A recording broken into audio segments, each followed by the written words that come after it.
동해안의 냉수대와 고수온이 번갈아 출현해 포항 구룡포 지역 양식장에서 어류 폐사가 잇따라 발생했습니다. 포스코가 노조 탄압 문건과 관련해 노조원 3명을 해고한 데 대해 중앙노동위원회가 해고 조치가 부당하다며 복직 판정을 내렸습니다. 여러분 안녕하십니까? 경북 동해안에 최근 냉수대 연이어 고수온이 나타나고 있습니다. 양식 어류에게는 열대와 한대를 순간적으로 오가는 극한의 환경입니다. 극심한 스트레스에 면역력이 약한 양식장 물고기가 폐사하기 시작해 어민들이 긴장하고 있습니다. 김기영 기자가 보도합니다.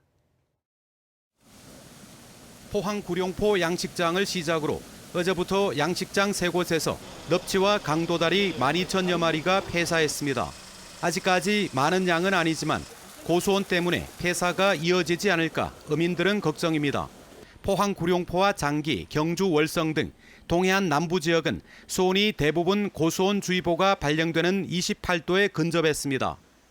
바람이 바다에서 육지로, 즉 북동풍이 불면 따뜻한 표충수가 밀려와 고수온 현상이 발생합니다. 고수온은 보통 추석 때까지 이어집니다.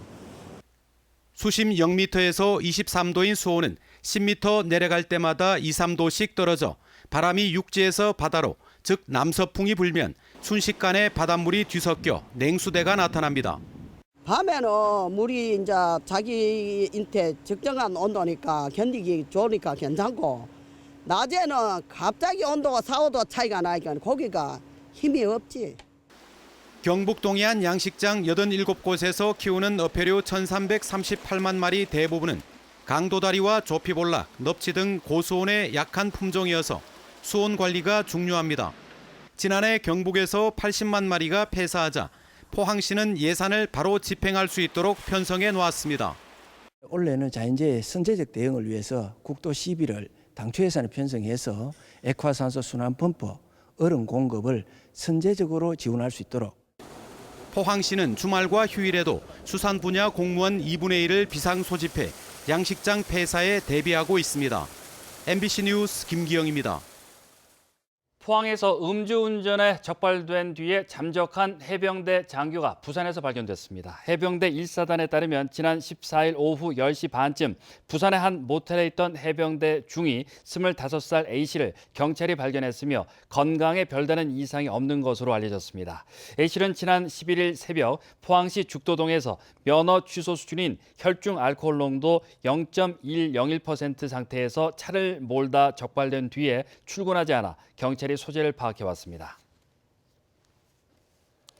지난해 포스코의 노조 탄압 의혹이 담긴 문건을 가져다 공개했다는 이유로 포스코 노조 간부 3명이 해고됐는데요. 중앙노동위원회가 이 사건을 재심한 결과 포스코 측의 해고 조치는 부당하다며 복직 판정을 내렸습니다. 장성훈 기자입니다. 금속노조 포스코 지회는 지난해 회사가 노조 파괴 시나리오를 모의한 것으로 보이는 현장에서 문건을 확보해 언론에 공개했습니다. 이른바 노조 파괴 문건 사건으로 회사는 이에 맞서 절도와 폭력 등의 이유로 위원장 등 노조 간부 3명을 해고하고 2명은 정직 처분했습니다.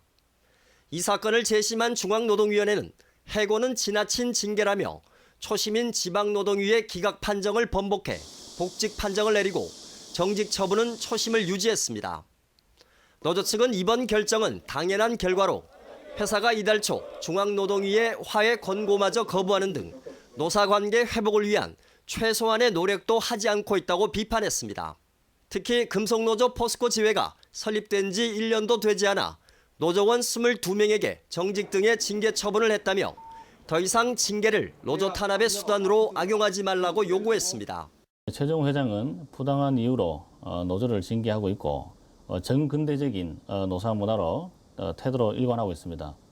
지역 정치권도 포스코가 이번 판정에 불복해 행정소송으로 갈 경우 갈등만 키우게 될 것이라고 지적했습니다. 행정소송으로 가서 갈등을 연장하거나 키우기보다는 결정을 수용해서 노조와 회사가 상생하고 공존하는 계기가 되기를 바랍니다. 포스코는 앞으로 중앙노동위의 판정 원문을 받아 판결 이유를 검토한 뒤 회사의 공식 입장을 밝힐 예정입니다. MBC 뉴스 장성훈입니다. 영덕 참여시민연대는 영덕군의 주민참여 예산제 시행과 관련해 주민 의견 제출 범위를 군비 부담 자체 사업으로 제한하지 말고 모든 예산과 과정으로 넓혀야 한다고 주장했습니다. 또 영덕군의 자의적인 예산 집행을 막기 위해 민관 협력 또는 협치 기구를 설치하고 주민참여예산위원회와 지역회의 구성 시 읍면장 추천을 최소화하고 공모할 것을 제안했습니다. 영덕군은 추석 명절을 앞두고 오는 19일부터 다음 달 11일까지 20억 원 규모의 영덕사랑 상품권을 10% 특별 할인 판매합니다. 상품권은 농수축협과 새마을금고 등 판매 대행점에서 한 달에 50만 원까지 구매할 수 있고 영덕 지역 1,200여 개 가맹점에서 현금처럼 사용할 수 있습니다. 영덕사랑 상품권은 지난 2018년부터 지금까지 68억 원이 발행돼 39억 원이 판매됐고 특히 올해 설 명절에는 12억 8천여만 원의 판매 실적을 올렸습니다. 오늘 오후 3시 50분쯤 포항 영일대 해수욕장에서 물놀이를 하던 43살 권 모 씨가 물에 빠져 숨졌습니다. 포항해양경찰서는 물에 빠진 권 씨를 근처에 있던 요트 안전요원들이 발견해 심폐소생술을 실시했지만 사망했다며 정확한 사인을 조사 중이라고 밝혔습니다. 오늘 경북 동해안에는 다시 폭염특보가 발효됐습니다. 내일도 맑은 하늘 속에 더위가 이어지겠고요. 일요일부터는 더위의 기세가 한풀 꺾일 것으로 보입니다. 안수진 기상캐스터입니다. 오늘 경북 동해안에는 오전 11시를 기해 다시 폭염주의보가 발효됐습니다. 이 뜨거워진 공기는 밤까지 식지 않으면서 곳곳에는 열대야 현상이 나타나겠습니다. 이 무더운 밤에 숙면을 취하기 위해서는 카페인이나 알코올은 피해 주시고요. 차가운 물보다는 따뜻한 물로 샤워를 해주시는 게 좋겠습니다. 당분간 맑은 하늘이 펼쳐지는 가운데 내일도 낮 최고 기온 34도까지 오르면서 덥겠습니다. 일요일부터는 기온이 다소 내려가면서 낮 기온이 30도 안팎에 머물겠습니다. 내일까지 동해안으로는 너울에 의한 높은 물결이 방파제나 해안 도로를 넘는 곳이 있겠습니다. 해안가에 계신 분들은 각별히 주의하시기 바랍니다. 자세한 내일 날씨 알아보겠습니다. 내일 맑겠습니다. 아침 기온 22도에서 25도, 낮 기온은 31도에서 34도입니다. 울릉도와 독도에도 맑은 하늘이 함께하겠습니다. 아침 기온 울릉도 24도, 독도 25도, 낮 기온은 울릉도 29도, 독도 27도입니다. 동해상으로도 온종일 맑은 가운데 바다의 물결 동해 전해상에서 최고 3m까지 일겠습니다. 다음 주부터는 점차 더위의 기세가 한풀 꺾이겠습니다. 날씨였습니다. 협동조합과 사회적 기업 등 사회적 경제 성장과 가치를 알리는 대구 경북 사회적 경제 박람회가 엑스코에서 개막해 내일까지 이어집니다. 대구 경북 지역 140여 개 사회적 경제업체와 광주, 전남 사회적 경제 기업 20여 곳이 참여해 제품을 전시 판매하고 있습니다. 박람회는 사회적 경제 성과와 시도 주요 사업을 소개하는 주제관, 어린이를 위한 테마관과 청소년이 사회적 경제를 체험하도록 한 스쿨존 등이 마련되어 있습니다.